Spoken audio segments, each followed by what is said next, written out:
भीमा कोरेगावला मानवंदना देण्याकरिता बाबासाहेब जगात कुठेही असले तरी ते आवर्जून भीमा कोरेगाव या ठिकाणी मानवंदना देण्याकरिता बाबासाहेब दरवर्षी त्या ठिकाणी राहायचे। भीमा कोरेगावातील इतिहास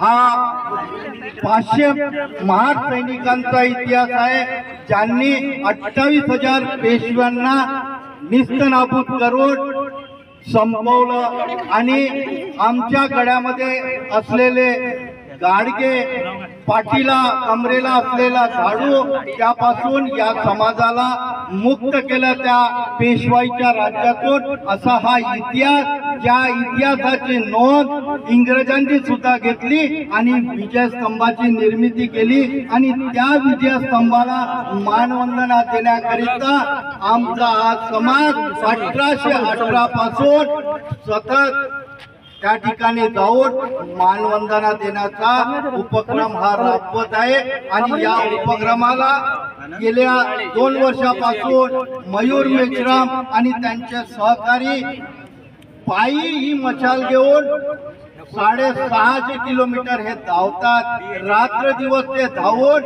ही ज्योत जे दीक्षाभूमीतून निघालेली आहे ते ज्योत घेऊन ते रात्र दिवस म्हणजे 250-300 किलोमीटर ते रोज धावून ते 1 तारखेला भीमा कोरेगाव या ठिकाणी मानवंदना देण्याकरिता उपस्थित राहतात। आणि हा उपक्रम या ठिकाणून यांनी सुरुवात करतात।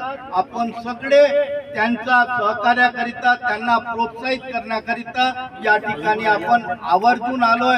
त्यांचं अभिनंदन करण्याकरिता, त्यांच्या विचारातून बाबासाहेबांचे विचार हे प्रत्येक समाजाच्या लोकांपर्यंत पोहोचवण्याकरिता ही मशाल या ठिकाणून मयूर मेश्राम आणि त्यांच्या सहकार्यांनी हे ज्वलित मशाल घेऊन ते आपले विचार लोकांपर्यंत घेऊन जातात।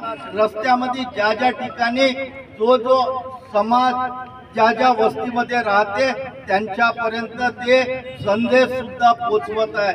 रात्र दिवस धावून बाबासाहेबांचे विचार सुद्धा काय होते ते त्या लोकांना सांगण्याचा प्रयत्न करतात आणि आपले विचार येणाऱ्या पिढीपर्यंत पोहोचवण्याकरिता ही मशाल या ठिकाणून घेऊन ते भीमा कोरेगाव या ठिकाणी पोचतील आणि मानवंदना देतील।